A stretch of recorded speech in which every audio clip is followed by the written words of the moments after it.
నిన్న రాత్రి జరిగిన సమస్య గురించి ఈరోజు మేము ప్రెస్ మీటింగ్ పెట్టడం జరిగింది. మరి రాత్రి అంతమంది పోలీసు బలగాలు, రెవెన్యూ వాళ్ళు అందరూ వచ్చి అంత సినిమా తీసినట్టు ఆ చిన్న భవనాన్ని కూల్చేదానికి వైసీపీ నాయకులు అవినీతి నిదర్శనం అనేది కనుక ఒకటి గుర్తింపు.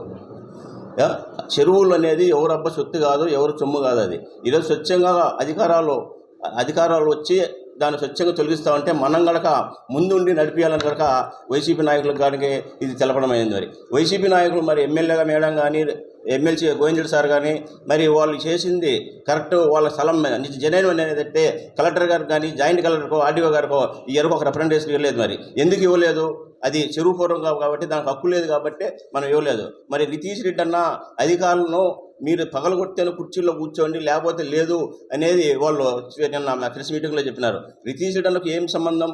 సంవత్సరం నుంచి ఏ ల్యాండ్ మీద ఆలోచన వచ్చిందా? అధికారంలో కూటమి ప్రభుత్వం వచ్చిన తర్వాత ఈ సంవత్సరం రోజుల్లో ఎక్కడెక్కడ చెరువులు కానీ వంకలు కానీ వాగులు కానీ కట్టిన వాటిని గుర్తించినారు.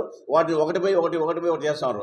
అదే తెలుగుదేశం వాళ్ళు కూడా ఉన్నదని మీరు ఎవరైనా ఏళ్ళు చూపిండి మేము దగ్గరుండి కొట్టించడానికి కూడా మేము సిద్ధంగా ఉన్నాం. ఈరోజు మీరు అదే మాదిరి మీరు వైసీపీ వాళ్ళు కూడా మా ఉన్నాయని మేము చూపిస్తాం. మీరు వచ్చి నిదర్శనంగా వచ్చి కొట్టించుకుంటారా? అది మీరు చెప్పగలుగుతారా? మరి తెలుగుదేశం వాళ్ళు చూపిండి. తెలుగుదేశం వాళ్ళు పలానా చోట ఉన్నారు. మైదికు రోడ్లో ఒక కలవట్టుకు అడ్డంగా కట్టుండ్రు ఒక నాయకుడు, నెల్లూరు రోడ్లో ఒక అడ్డంగా కట్టుండ్రు ఒక నాయకుడు. మరి ఎన్ని మేము చూపించగలుగుతాం? మరి మీరు కూడా చూపిండి. తెలుగుదేశం వాళ్ళు కనుక ఇక్కడ కట్టుండారని ఈరోజు ఎన్జిఓ కాలనీలో రోడ్డుకు ఆక్రమణలు కట్టినారని మున్సిపల్ కమిషనర్ దాన్ని పగలగొట్టిన మరి స్వచ్ఛంగా అది రిసీవ్ చేయడానికి ఆర్డర్ వేయలేదా? ఏ దానికి అవినీతికి కానీ ఇంకోటి పాల్పడే క్వశ్చనే లేదు కూటమి ప్రభుత్వం. గత ప్రభుత్వంలో తెలుగుదేశం నాయకులు ఎంఆర్ఓ ఆఫీస్కి పోలీస్ స్టేషన్ పోతే సిఐ కానీ ఎస్ఐ కానీ కానిస్టేబుల్ చెప్తాం ఎంగల్లిడో రమనాడు వస్తాను గేట్ కానించి బయటకు పోమని ఏదంటే మాట్లాడాను. ఈ రోజు మేము తెలుగుదేశం నాయకులమైనా కానీ పోతే వైసీపీ వాళ్ళు మాట్లాడుతుంటే 10 నిమిషాలు వెయిట్ చేస్తాను. అదే తెలుగుదేశం పార్టీకి కూటమి ప్రభుత్వానికి నిదర్శనం అని మేము ఈరోజు మీ సభాముఖం తెలుపుకుంటున్నాం. ఎప్పుడు అనేది తెలుగుదేశం పార్టీ అవినీతికి కానీ ఇంకోటి పాడుతుందో విజయమ్మ కుటుంబం అనేది ఎవరిని ప్రోత్సహించదు, ఒకరిని కచ్చి సాధింపు చర్యలు కాదని లేదు. ఈరోజు వైసీపీ వాళ్ళు కానీ ఎవరు కానీ బసవ తారక లెటర్లు కానీ సీఎం రిలీఫ్ ఫండ్ కానీ పార్టీకి అతీతంగా ఈరోజు మేము మరి ముందుకు అందరికీ లెటర్లు ఇస్తూ ఉన్నాము. ఏ పార్టీకి సంబంధం లేకుండా కనుక మేము ఈరోజు లెటర్లు ఇచ్చి సీఎం రిలీఫ్ ఫండ్ కానీ ఎంతమందికి తెప్పించిన ఘనత ఈరోజు నితీష్ రెడ్డి విజయమ్మ గారిని చెప్పుకుంటున్నాం. ఒకరి మీద ఎప్పుడు కచ్చి సాధింపు అనేది తెలుగుదేశం కానీ విజయమ్మ కానీ నితీష్ రెడ్డికి ఎప్పుడు లేదు. గత ప్రభుత్వంలో వీరాడప్పటి నుంచి కనుక తెలుగుదేశం వాళ్ళు ఒకరిని తొక్కాలని కానీ ఆలోచన లేదు.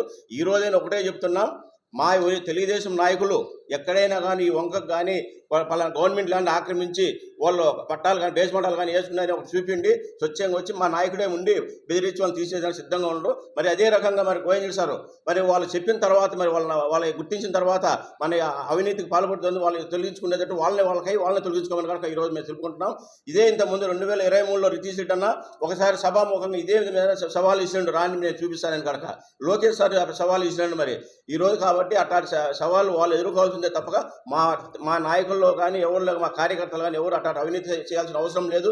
మేము ఎప్పుడు దిగదాల్సిన అవసరం ఎంతసేపున్నా కార్యకర్తల కోసము ప్రజల కోసమే సేవ చేసేందుకు సిద్ధంగా ఉన్నాం. కాబట్టి ఈ కూటమి ప్రభుత్వం వచ్చిన తర్వాత ఈరోజు పథకాలు కానీ పింఛను కానీ తల్లికి వందనం కానీ ఎన్నో పథకాలతో అభివృద్ధితో ముందుకు సాగుతూ ఉంది. కాబట్టి ఇలాంటి విమర్శలకు ఎవరు ఇలా భయపడేది కానీ భయపడే లేరు. కాబట్టి వాళ్ళ ఆత్మను వాళ్ళని పరిశీలించుకొని మేము రాత్రి కొట్టింది తప్పు అనేటట్టయితే ఎమ్మెల్సీ గోవిందరెడ్డి సార్ని కానీ సుధా మేడం కానీ కలెక్టర్ గారికి పిటిషన్ ఇవ్వని చెప్పండి తెలియజేస్తాం. నిన్న బాధ్యుడు మన శ్రీకాంత్ సోదరుడు ఇంకా మా జగన్మోహన్ రెడ్డి కానీ మా ఎమ్మెల్యే కానీ ఎమ్మెల్సీ గారు కానీ నాకు సహకరించుకున్నా కానీ నేను దీన్ని పరోక్షంగా నేను పోరాడతానని అతను రమ్మను, అతను మా దగ్గరే పెట్టుకుంటాం, మేము ఉంటాం. ఏడైనా కానీ ఇది పలానోళ్ళు ఉన్నాయి పలానోళ్ళు చూపిమను మాతో కూడా కలుపుకొని కనుక మేము పోరాడడానికి సిద్ధంగా ఉన్నామని కూడా చెప్తున్నాం. గత ప్రభుత్వంలో ఆ ప్రభుత్వంలో వేసినారు అంటున్నారు కానీ ప్రజల అవసరం కోసం సిమెంట్ రోడ్డు వేసినారు.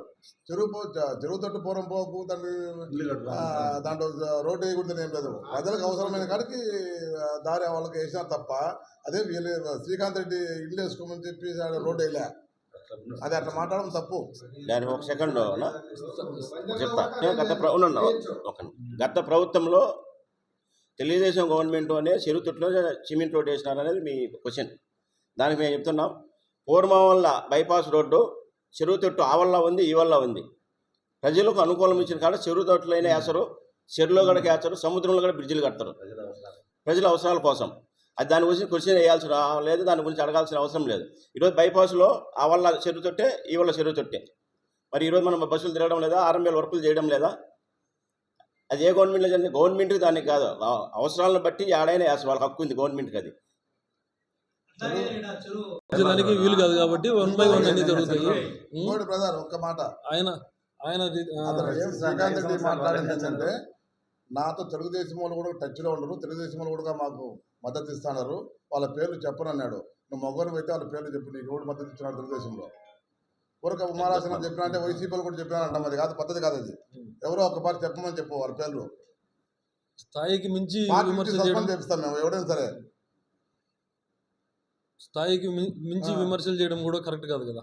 అతను ఏదేదో విజయ్ ఛాలెంజ్ రెడ్డిని అంటాడు. విమర్శించే అంత శక్తి శ్రీకాంత్ రెడ్డికి ఎక్కడొచ్చింది? వాళ్ళ గోవింద్ రెడ్డిని విమర్శించవచ్చు, ఒకవేళ ఎంపీని విమర్శించు, ఎమ్మెల్యేని విమర్శించవచ్చు. వాళ్ళందరూ సహకారం లేకపోయినా నేను ముందుకు పోతాను, ఎదుర్కొంటానన్నాడు. స్టార్ట్ చేయి, ఇప్పటి నుంచి ఎదుర్కోను చూద్దాం అంటే నువ్వు తప్పుడు అనుకునే కదా, మీ వాళ్ళు నీకు సహకరించడం లేదు కదా. ఏదో నామకావాస్తి వచ్చినారు మీకు, గోవింద్ రెడ్డి కానీ ఇంకొకరు కానీ నామకావాస్తి వచ్చినా కానీ నీకు సహకరించడం నీకు అనుమానం ఉంది. వాళ్ళు సహకరించకపోయినా రితేష్ రెడ్డిని ఎదుర్కొంటానంట. చూస్తాం, ఈ డేట్ నుంచి ఎదుర్కోమను.